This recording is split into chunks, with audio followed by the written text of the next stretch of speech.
बड'लेण्ड सोमावसारनायनि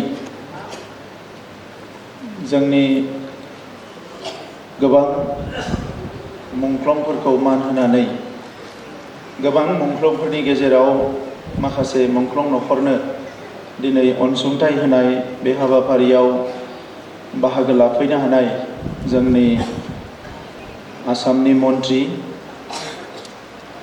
दुलाराय बर' फरायसा आफादनि बारग' आफादगिरि गोबाव सम जोंनि सोमावसारनायखौ दैदेनबोनाय मानगोनां इउजि ब्रह्म बिथां बे हाबाफारियाव बाहागो लानो हानाय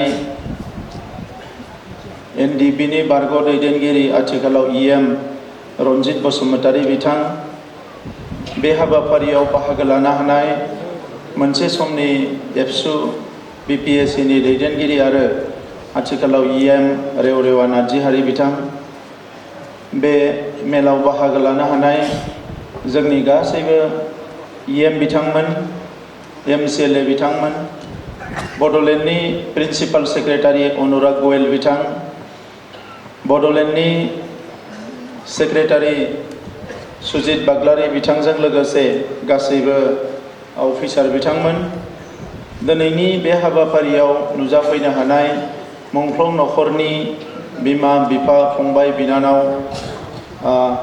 आंगोनिबो आंगो गासैबो नखरनि सोद्रोमा नोंथांमोन आं नोंथांमोन बयनिसिमबो गोसो गोरबोनि सिबिनाय आरो खुलुमनायखौ बावहरबाय लोगोसे जाय मुंख्लं बिथांमोना अबथिरा संसारखौ नागारनानै हारिनि थाखाय गावबा गावनि जिउखौ अबथिरा होलांबाय बिथांमोननि सोरगोआरि जिउ सोलेरनि खाथियाव आङो गोसो गोरबोनि खुलुमनाय सिबिनाय आरो बावनायखौ आं बे समाव बिथांमोननिसिम बावहरनाय जाबाय।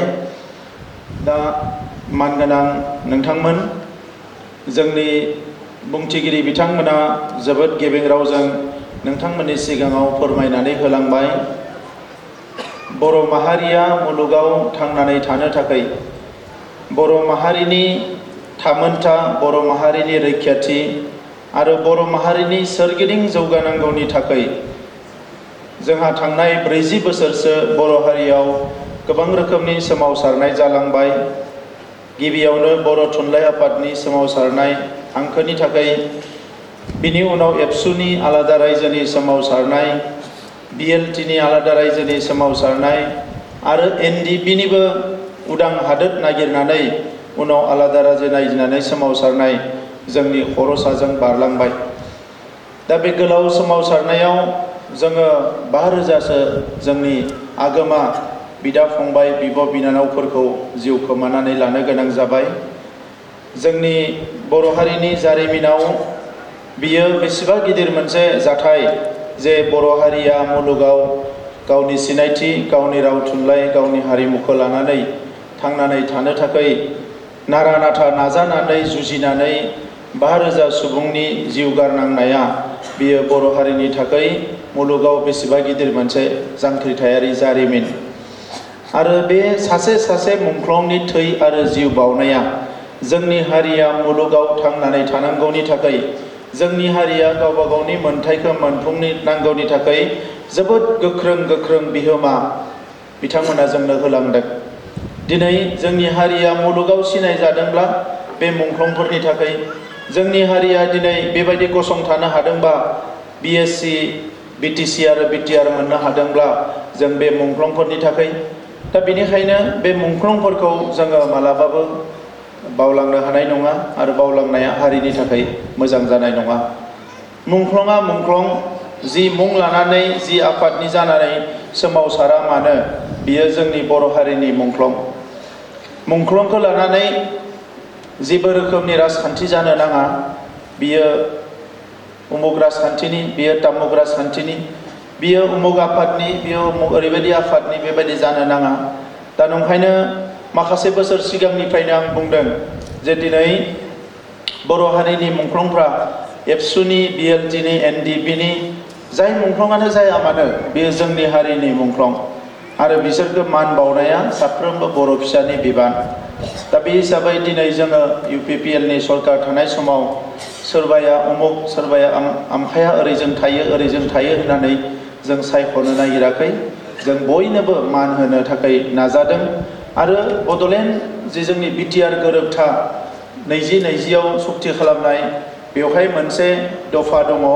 बे हिसाबै सालबारियाव जोंनि मुंख्लंफोरनि गोसोखांथि मोनसे मेम'रियेल मिउजियाम जों लुगोन, जेरावनोखि जोंनि साफ्रोमबो मुंख्लंनि मुङा बेवहाय लिरनाय थागोन।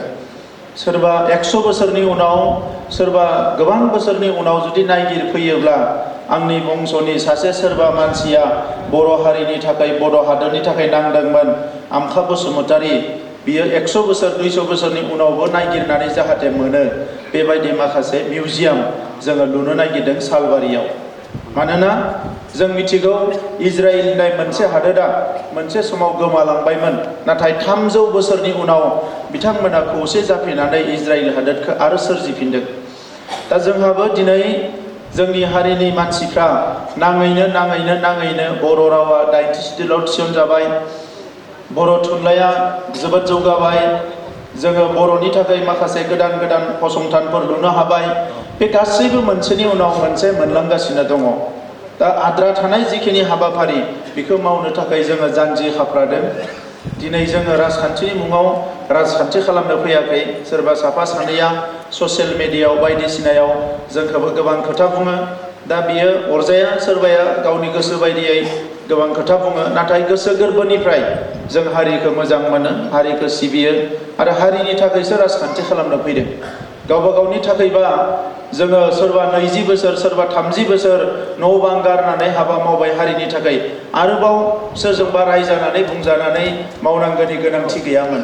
बेफार फालांगि खालामनाबो जानो हायो, साख्रि मावनाबो जानो हायो, दाउ अमा फिसिनाबो जानो हायो। नाथाय दिनै जे जोङो राजखान्थियाव फैदों, इउजि ब्रह्म बिथाङा, जोंहा रन्जित बसुमतारी बिथाङा, गबिन्द बसुमतारी बिथाङा, सावरायग्रा बिथाङा, गोबां माखासे जोंहा बेवहाय सोमावसारनाय दैदेनगिरिफोर दङ। राजखान्थियाव फैनायनि गुबै जाहोनानो जाबाय जोंनि जि सिमांमोन, जोंनि जि थांखिमोन, बेखौ मोगथाङाव जाफुंहोनो थाखायनो जोङो राजखान्थियाव फैदों। दा बेनिखायनो जेब्लायसिम जोङो बे हाबाफारिखौ मावफुंनो हाया, जोंहा गोबां मुंख्लं दंबावो, बिथांमोननो जोङो आरोबाव अनसुंथाइ होनांगोन। जोंनि आखायाव सरकारा होनाय रां दंखायो, नाथाय बे मुंख्लंफोरनि जि लिस्ट, बे लिस्टफोरखौ जोङो भेरिफाइ खालामनांगोन। गभर्नमेन्टनि फैसा होनांगौब्ला बियो बिथांमोनहा मोनसे रुल दङ, नियम खान्थि दङ, बिजोंसो होयो। दा बे नेम खान्थिजों थांनायाव माखासे एनडिएफबिनि बै समनि सोमावसारनाय माखासे जायफोर थैलांबाय, बिथांमोननि जानो हागौ आर्मि पुलिसनि अपारेशनमोन, केस एफआइआर खालामनो हायाखै, पस्टमर्टेम खालामनो हायाखै, बेनिखायनो जेबो रेकर्ड गैया गभर्नमेन्टनि आखायाव। दा गभर्नमेन्टनि आखायाव जेला रेकर्ड गैया, बेखौ मुंख्लं न'खर होननानै बोरै बुंनो? बेवहाय 5,000नि जायगायाव 10,000बो होफैनो हायो सोरबा। दा नंखायनो बेखौ भेरिफिकेसन खालामदों। आरो दायो जाथाराबा गावबुरानिफ्राय लानानैब्लाबो सोरबा गामिनि सिनियर मानसिनिफ्राय लानानैबाबो बोरै हायो बोरै बेखौ जोङो आइडेन्टिफाइ खालामनांगौ होननानै बेखौ साननाय जादों। दा बे हाबाफारिया सोलिगासिनो दङ। एबसुनिबो माखासे बै 6 बोसोर सोमावसारनायनि माखासे मुंख्लंफोरा दाबो मोननांगौ दंबावो, बिएलटिनिबो साफा सानै मोननांगौ दंबावो। बे गासैखौबो लिस्ट खालामनानै लासै लासै होलांबाय थानो थाखाय जोङो थिग खालामनाय जादों। फारसेथिं माखासे केसबो दङ, केसा माखासेया बोखारजाबाय आरो माखासे दंबावो। दा बेखौ बोखारनायनि लामायाव थांगासिनो दङ। माखासेया जेलावबो दङ। गोरोबथा जानायनि सिगाङावनो गुवाहाटि हाइकर्टआ बिथांमोननि साजाखौ फोजावखाबायमोन। जुदि साजाखौ फोसावखायामोनब्ला अब्ला मोनसे लामा थायो, नाथाय साजाखौ फोसावखायोब्ला बेखौ हाइकर्टनि सायाव थांनानै जिहेतु रावबो थिरांथा लानो हाया, ओंखायनो केसखौ केस बायदियैसो नांलांनो गोनां जायो। दा नंखायनो दिनै रन्जन दैमारि बिथांनि केसखौबो माखासेनि केसखौबो नांबाय थादों सुप्रिम कर्टआव। जों बिथांमोनखौ मदद होबाय थादों। जिखिना जेलाव दङ बिथांमोनखौबो बरननो थाखाय जों माखासे पलिसि लाबाय थादों। बावैसो माखासे सावरायनाय जालांबाय।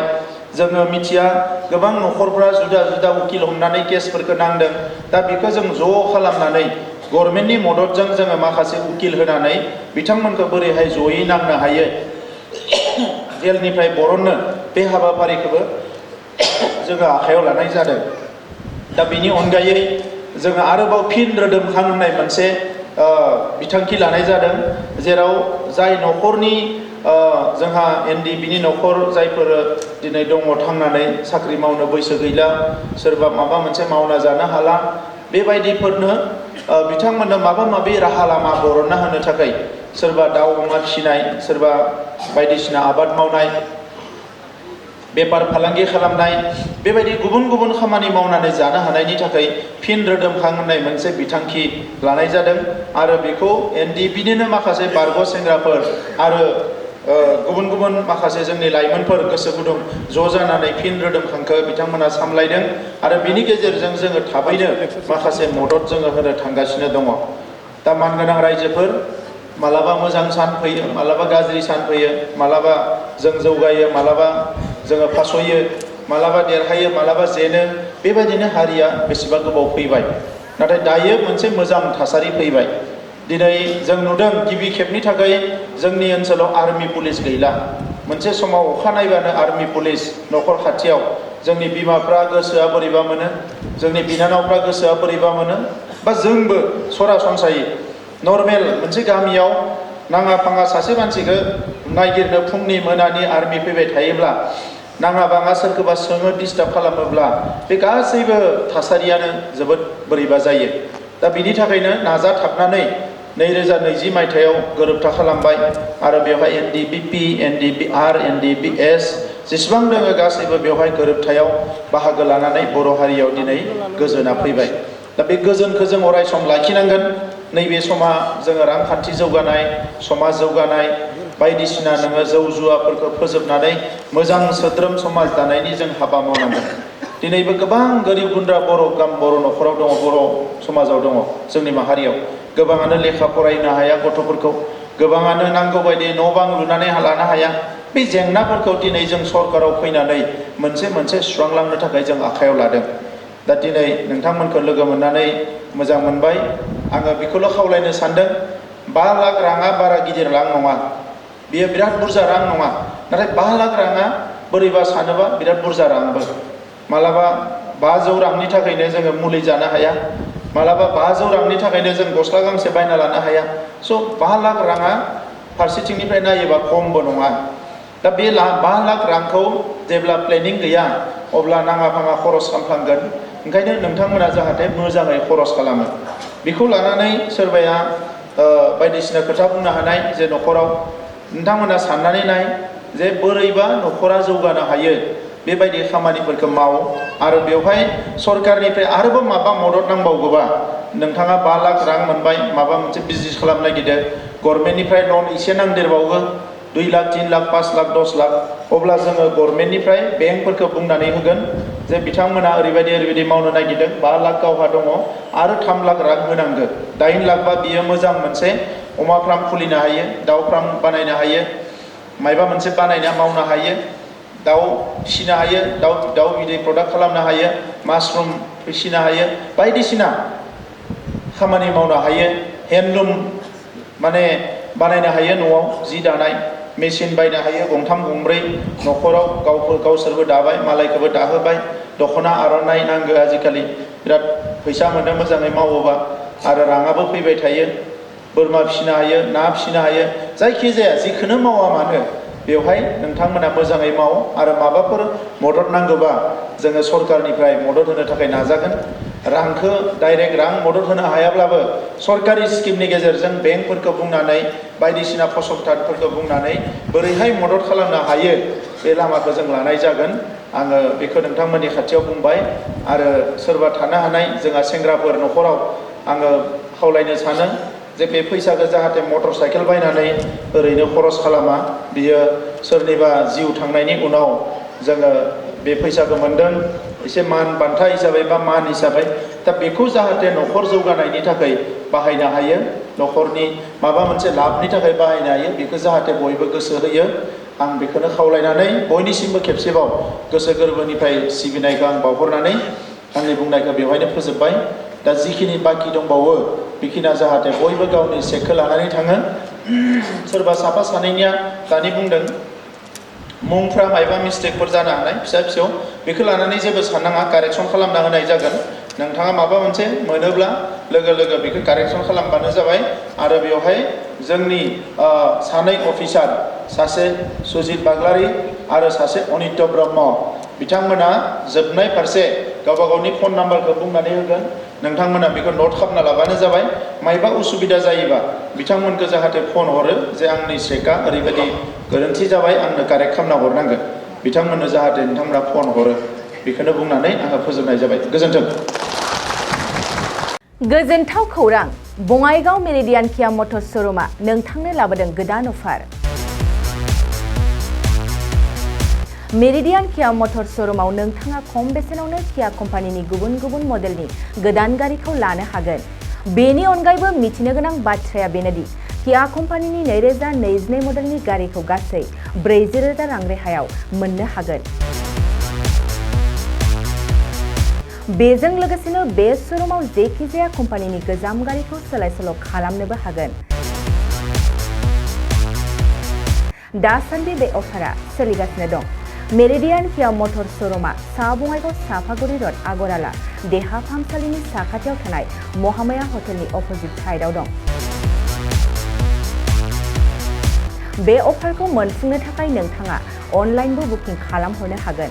लोगोसेनो गोबां मिथिनो थाखाय थोंजोङै 7099003414 नङाब्ला 8822790662 जानबुं अनजिमायाव जगाजग खालामहरनो हागोन आरो बङाइगाव मेरिडियान किया मटर्स श'रुमाव थांनानैबो नायनो हागोन।